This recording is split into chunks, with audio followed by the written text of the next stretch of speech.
भगवान भूत भावन भूतेश्वर भगवान शिव ओघड़ी दातार दयालु मेरा शंकर ने आज्ञा करी भगवान ब्रह्मदेव को कि ब्रह्मा जी मेरे स्वरूप का जो दर्शन कर रहे हो आधा पुरुष आधा नारी में बना हूं और मेरे स्वरूप का दर्शन कर कर आप एक कर्म करिए कि आप इस सृष्टि का निर्माण करो। और भगवान ब्रह्मा ने सृष्टि का निर्माण करने के लिए भगवान शंकर के अर्धनागेश्वर स्वरूप का दर्शन किया। घर में मकान में भगवान शंकर का अर्धनारीश्वर का चित्र नहीं होना चाहिए।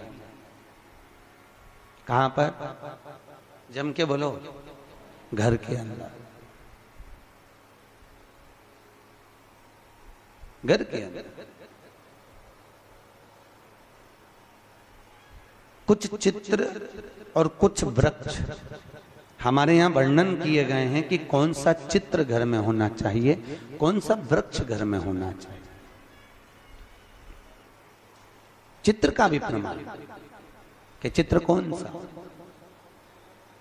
जैसे रसोई घर में हम प्रवेश कर रहे हैं, हमने कई जगह देखा है जहां जिन जिन के यहाँ रसोई घर बने होते हैं उनने अन्नपूर्णा माता का फोटो जहां पर बगार लगाती है, चूल्हे में छोकती है गैस के ऊपर, वहीं सामने अन्नपूर्णा जी का फोटो लगा कर रखा है। ईमानदारी से बोलो, अपनी सास का फोटो चूल्हा के ऊपर लगा के बता।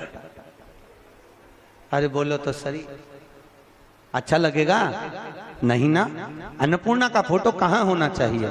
शास्त्र कहता है अन्नपूर्णा मैया का जो चित्र है, अन्नपूर्णा मैया का जो चित्र है, अन्नपूर्णा मैया का जो फोटो है, वो जहां से अपन रसोई घर में प्रवेश करते हैं, प्रवेश करते समय अन्नपूर्णा माँ का चित्र उस सम्मुख में होना चाहिए। प्रवेश करते समय हम अन्नपूर्णा का दर्शन करके अंदर प्रवेश करें, ना कि चूल्हा जल रहा है उसके ऊपर। अन्नपूर्णा मैया का प्रवेश द्वार पर क्यों? अंदर जो भी जा रहा है, अंदर जो भोजन बनाने जा रहा है, वो अन्नपूर्णा के तुल्य है। अन्नपूर्णा। पर आज के जमाने में महाराज जी रसोई घर तो हॉल के पास में बना देते हैं, सामने टीवी चलती रहती है और बहुएं भोजन बनाती रहती है। दिन भर वो नाटक में कहीं ना कहीं की रोटी मिलती है, तो वो जो भोजन बनाए वो भी भोजन में टीवी देख देख के बनाए तो नाटक का सारा असर रोटी में आ जाए, तो जो खाए वो घर में 24 घंटा रोता ही नहीं ले, 24 घंटा रोता नहीं। भोजन, भजन, धन और नारी, ये चार पर्दे में अच्छे लगते हैं। क्या क्या? जम के बोलो। भोजन, भजन, धन और नारी, ये चार पर्दे में अच्छे लगते हैं। भोजन करो तो पर्दे में बैठ कर करो, भोजन बनाओ तो पर्दे में बनाओ, और धन भी रखना है तो पर्दे में रखिए, तिजोरी में रखिए। और भजन करना है तो गौमुखी माला भी अपने गौमुखी के अंतर्गत होना चाहिए, भजन भी पर्दे में हो और नारी भी।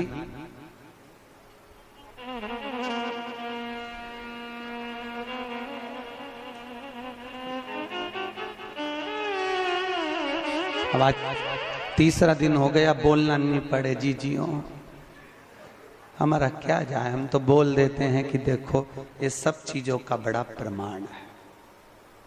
जरा सा वो भोजन,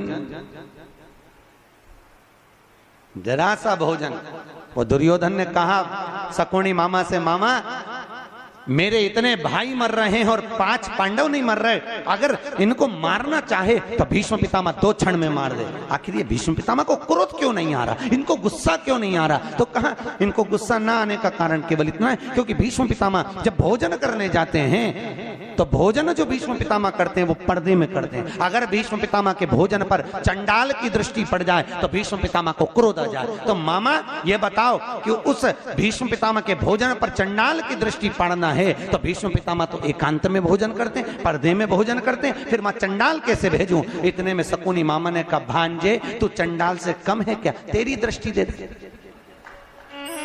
तो तेरी दृष्टि दे। और जैसे दुर्योधन ने कहा मामा तुम मुझे चंडाल कह रहे हो, नहीं कह नहीं रहा, मैं तो प्रैक्टिकल करने की बात कर रहा हूं, प्रैक्टिकल करके देख ले। और जैसे ही दुर्योधन ने भीष्म पितामह के भोजन पर अपनी दृष्टि दी और आज भीष्म पितामह ने संकल्प ले लिया कि कल का सूर्यास्त होते हुए अर्जुन नहीं देख पाएगा, मात्र भोजन करा और बुद्धि बिगड़ गई। ये भोजन का असर है।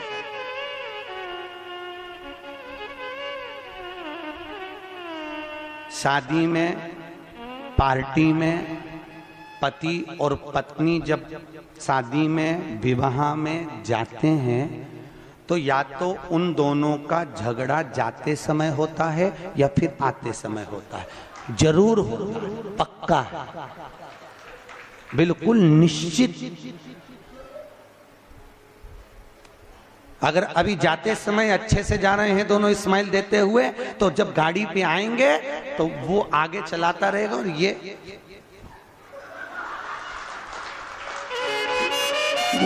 चुप बोले, आवाज तक कुछ आवाज वो बोलेगा, अरे बोल तो हुआ क्या, बस तुमसे बोल दिया ना चुपचाप चलो।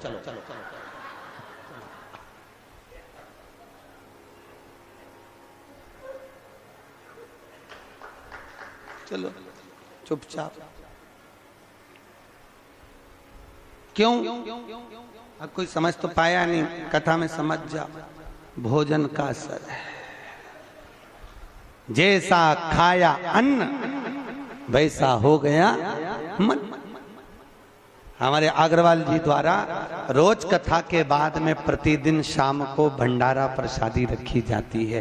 क्यों? क्योंकि जो भोजन बन रहा है उसमें यहाँ की कथा का पूरा प्रेशर पड़ रहा है और वो अन्न शुद्ध होता जाता है। तो जितना खाकर जाएंगे, घर जाकर भी रात में भी सपने में शंकर जी नजर आएंगे, सपने में भी भोलेनाथ दिखेगा। और शादी पार्टी में से भोजन कर कर आओगे, अब रहने दो, कथा पे चले, तो सपने में भी कुछ नहीं दिखना।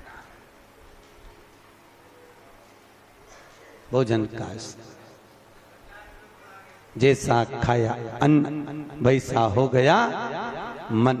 भोजन का बड़ा असर पड़ता। जैसा पिया पानी वैसी हो गई पानी, और जैसा पिया दूध वैसा बन गया बुद्धि। बुद्धि गाय से बनती है? दूध से। गौ माता का दूध पियोगे तो गाय जैसे निर्मल हो जाओगे, थैली का पियोगे तो थैली, डब्बा पियोगे तो डब्बा। तुम जैसा दुग्ध का पान कर रहे हो वैसी अपनी प्रवृत्ति बन रही है। भीष्म गीता के अंतर्गत भीष्म पितामह ने बाणों की सैया पर पड़े रहकर अर्जुन को ज्ञान उपदेश दिया। अर्जुन, 4 तरह का भोजन बेकार होता है। अर्जुन ने पूछा महाराज कौन कौन सा पितामह? पितामह ने कहा 4 तरह का भोजन बेकार है। पहला, अर्जुन, जिस भोजन की थाली को कोई लांग कर चले जाए वो नाली में पड़े हुए कीचड़ के बराबर है। दूसरे नंबर का भोजन, जिस भोजन की थाली में ठोकर लग गई वो कीचड़ के बराबर है। और तीसरे नंबर का भोजन, जिस भोजन की थाली में केश पड़ा हो, बाल पड़ा हो, वह दरिद्रता प्रदान करने वाला होता है। और चौथे नंबर का भोजन, अर्जुन सुन, पति और पत्नी अगर एक ही थाली में साथ बैठकर भोजन कर रहे हो तो वो मदिरा के बराबर होता है, मदिरा के तुल्य है। और अर्जुन, पति के जीवने के बाद अगर पत्नी उसी थाली में भोजन करती है तो वो चारों तीर्थों के मंदिर के प्रसाद से बड़ा महाप्रसाद बन जाता है। उस प्रसाद को वो ग्रहण करता। अब तुम्हें सास कितना समझाती है, बेटा साथ में बैठ के मत खाओ, पर तुम्हें बुरा लगता है। तुम्हें लगता है बताओ ये तो हमारा भला ही नहीं चाहती है, हमारा बुरा चाहता है। भैया वो क्यों कह रही है, उसको मालूम है कि ये भोजन श्रेष्ठ नहीं होगा। हाँ, अगर दोनों को साथ बैठ के खाना है तो 2 थाली लगाओ, एक साथ बैठो, एक साथ खाओ, मना नहीं है। पर भोजन की एक थाली में दोनों को भोजन नहीं करना चाहिए।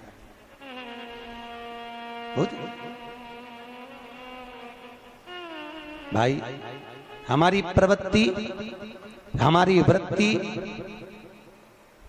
हमारा सुख, हमारा मन भजन, भोजन, धन और नारी पर्दे में श्रेष्ठ लगे। करवा चौथ का व्रत काहे के लिए करते हैं? वो पति की लंबी उम्र के लिए। अच्छा ईमानदारी से बोलो, तुम्हारे भूखे रहने से पति की लंबी उम्र हो जाती क्या? अरे बोलो तो सही है, तुम्हारे भूखे रहने से पति की उम्र बढ़ेगी? शिव महापुराण की कथा कहती है पति की उम्र तुम्हारे भूखे रहने से नहीं बढ़ती, पति की उम्र तुम्हारे मीठे बोलने से बढ़ जाती है।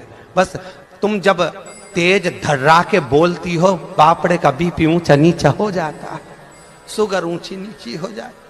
और जिस दिन तुम प्रेम से बोलती हो तो पति भगवान से कहता मेरी उम्र और बढ़ा देता, इतनी मीठी बोलती, इतनी मीठी बोलती, बढ़िया।